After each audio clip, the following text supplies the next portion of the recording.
माह जुलहज के इब्तदाई जो 10 दिन हैं, यकम जुलहज से लेकर 10 जुलहज तक, इसका सबसे जो बड़ा अमल है, जो सबसे ज्यादा फजीलत वाला है, वो ये है कि इसमें अरकाने हज जो हैं वो अदा किए जाते हैं। और जो लोग हज अदा नहीं कर सके वो क्या करें। और दूसरा सबसे बड़ा अमल जो इन 10 दिनों में समझा जाता है, जो अल्लाह रब्बुल इज्जत ने अता फरमाया हमें, वो है कुर्बानी करना। और ऐसे लोग जो कि कुर्बानी की भी इस्तात नहीं रखते, वो कुर्बानी भी नहीं कर सकते, वो हज भी अदा नहीं कर सकते, तो क्या वो अजर सवाब से महरूम रह जाएंगे। अल्लाह रब्बुल इज्जत ने उनके लिए एक खास अमाल जो है वो मुकर्रर किए हैं, जो कि जुलहज के इन 10 दिनों में अगर अदा किए जाए तो वो अल्लाह का कुर्ब हासिल कर सकते हैं। अल्लाह रब्बुल इज्जत ने इंसान को महरूम नहीं रखा। अब ये इंसान का फर्ज है कि वो अल्लाह से कुर्ब हासिल करने के कौन कौन से जराए इख्तियार करता है। सिर्फ कुर्बानी करना, हज अदा करना, यही अल्लाह रब्बुल इज्जत का कुर्ब हासिल करने का जरिया नहीं है। माह जुलहज की पहली तारीख से लेकर 10 तारीख तक खास ऐसे अमाल हैं जिनको अदा करके इंसान अल्लाह रब्बुल इज्जत के यहाँ एक बुलंद मुकाम हासिल कर सकता है। उनमें सबसे पहले नबी पाक सल्लल्लाहु अलैहि वसल्लम का अमल हमारे सामने है। अहादीस मुबारका में जिक्र मिलता है कि सरकारे दो आलम सल्लल्लाहु अलैहि वसल्लम यकम जुलहज से लेकर 9 जुलहज तक मुकम्मल रोजे रखा करते थे। उसके अलावा आप अशूरा का रोजा, 10 मुहर्रम का रोजा वो आप रखा करते थे। उसके 3 रोजे हर माह के वो रखना आपका मामूल था। और ये रोजे जो हैं ये रखना सुन्नत है, सुन्नत रसूल है। इसलिए वो लोग जो कि हज का फरीजा अदा नहीं कर सके, कुर्बानी करने की इस्तिताअत नहीं रखते, कोशिश करनी चाहिए कि ये जो अमाल हैं इन 10 दिनों में ये ज्यादा से ज्यादा अदा करके अजर सवाब हासिल कर सके। क्योंकि अहादीस मुबारका में जिक्र मिलता है, हजरत इब्ने अब्बास रज़ी अल्लाह ताला अन्हो से मरवी है कि रसूलुल्लाह सल्लल्लाहु अलैहि वसल्लम ने फरमाया कि इन 10 दिनों में किए गए अमल अल्लाह रब्बुल इज्जत को जितने ज्यादा पसंद हैं उतने और किसी दिन में ज्यादा पसंद नहीं।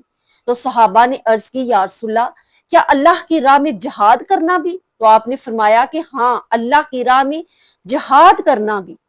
उससे भी ज्यादा इन 10 दिनों में जो जिक्र, अज़कार, अबादात की जाती हैं वो अल्लाह को ज्यादा महबूब है। लेकिन साथ ही फरमाया, हाँ वो शख्स जो कि जहाद में इस सूरत में निकले, उसकी जान, उसका माल, उसकी सवारी यानी घोड़ा जिसको वो जहाद के लिए इस्तेमाल करता है, वो तमाम राह खुदा में वो कुर्बान कर दे, तो वो अमल उसका जो है वो इन 10 दिनों की इबादत जो इसमें अमाल किए जाते हैं उनके बराबर हो सकता है। तो बताया कि इन 10 दिनों में किए गए जो अमाल हैं उनकी इतनी ज्यादा फजीलत और अहमियत है। ये एक सुनहरी चांस है जिसको हमें जाया नहीं करना चाहिए। आप समझने के एक बोनस है जो कि मुसलमानों को दिया जा रहा है इन 10 दिन में। ये जितना आप इससे फायदा हासिल कर सकते हैं, प्रॉफिट हासिल कर लें। सुनिए, हजरत आयशा सिद्दीका रज़ी अल्लाह ताला अन्हा से मरवी है, फरमाती हैं कि एक नौजवान जो कि अहादीस रसूल बड़े शौक से सुना करता था, उसने जब जुलहज का महीना शुरू हुआ तो उसने रोजा रख लिया। रसूलुल्लाह सल्लल्लाहु अलैहि वसल्लम को जब इतला की गई तो आपने उस नौजवान को बुलाया और पूछा, तुझे किस चीज ने आमादा किया कि तुमने रोजा रख लिया? तो उस नौजवान ने जवाब दिया, या रसूलल्लाह, मेरे माँ बाप आप पर कुर्बान हूँ, ये हज और कुर्बानी के दिन हैं, तो मैंने इसलिए रोजा रख लिया कि शायद अल्लाह रब्बुल इज्जत उनकी दुआओं के साथ मेरी भी दुआ कबूल फरमा ले और मेरी भी बख्शिश का समा हो सके।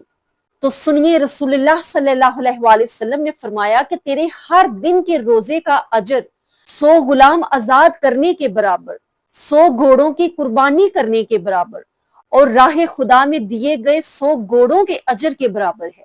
फिर फरमाया, जब 8वें जुलहज का दिन होगा उस दिन के रोजे का सवाब 1000 गुलाम राह खुदा में आजाद करने के बराबर मिलेगा, 1000 ऊंट की कुर्बानी करने के बराबर मिलेगा, 1000 घोड़ा राह खुदा में देने के अजर के बराबर तुम्हें मिलेगा। फिर फरमाया, जब 9 जुलहज का दिन होगा जिसको योम अरफा का दिन कहा जाता है, उस दिन के रोजे का अजर तुम्हें ये मिलेगा कि जैसे तुमने 2000 गुलाम आजाद किए, 2000 ऊंट की कुर्बानी राह खुदा में पेश की, 2000 घोड़े राह खुदा में देने के बराबर अजर तुम्हें दिया जाएगा।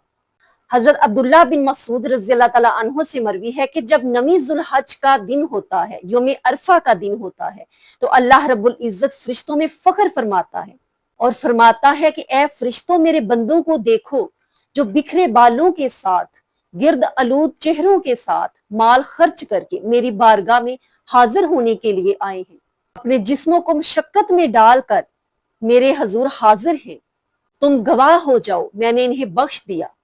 پھر فرمایا کہ جب قربانی کا دن ہوتا ہے اور بندہ قربانی سے قرب الہی طلب کرتا ہے، تو جو ہی قربانی کے خون کا پہلا قطرہ زمین پر گرتا ہے تو وہ بندے کے گناہوں کا کفارہ بن جاتا ہے۔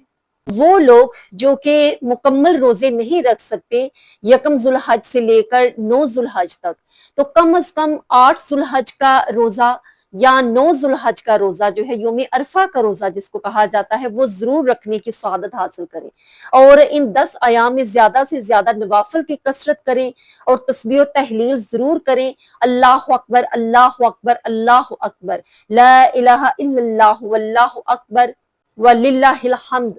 تسبیحات جو ہیں اس کو زیادہ سے زیادہ کرنے کا معمول بنائیں۔ حضرت عبداللہ بن عمر اور حضرت ابو ہریرہ رضی اللہ تعالیٰ عنہ اتنی کثرت کے ساتھ اور بلند آواز سے یہ تسبیح و تحلیل کیا کرتے تھے باہر بازاروں میں کہ لوگ سن کر کرنے لگتے تھے۔ تو اس سے مقصد یہ ہے کہ بلند آواز سے بھی آپ کر سکتے ہیں مرد حضرات، تاکہ وہ لوگ جو غافل ہیں ان کو بھی یہ یاد آ جائے اور وہ بھی ذکر میں مشغول ہو جائیں اور اس کا اجر آپ کو بھی دیا جائے گا۔ اس لیے ثابت ہے کہ ان خاص دنوں میں صحابہ کرام خاص اہتمام کیا کرتے تھے نبی پاک صلی اللہ علیہ وسلم کی سنت کے مطابق، اور زیادہ سے زیادہ کثرت کے ساتھ ذکر، اذکار، تسبیح و تحلیل اور تلاوت قرآن، نوافل اور روزوں کی کثرت کیا کرتے تھے۔ اس لیے ضروری ہے کہ ان 10 دنوں میں خاص عبادات کی جائیں اور ان سنہری دنوں سے فائدہ اٹھایا جائے۔ کوئی حاجت ہو وہ اللہ کے حضور پیش کی جائے۔ وہ لوگ جو کہ حج کا فریضہ ادا کر رہے ہیں، اللہ رب العزت نے ان کا قبول اور منظور فرمائے اور ہمیں بھی یہ سعادت نصیب فرمائے۔ جو ادا نہیں کر سکے یا استطاعت نہیں رکھتے ان کے لیے بھی یہ سنہری موقع ہے کہ ان 10 دنوں کی فضیلت کو سمجھیں، اس کی اہمیت کو سمجھیں اور وقت ضائع کیے بغیر اس سے فائدہ اٹھائیں۔ ویڈیو پسند آئی ہو اس کو لائک کیجئے، شیئر کیجئے، چینل کو سبسکرائب کیجئے۔ السلام علیکم ورحمۃ اللہ وبرکاتہ۔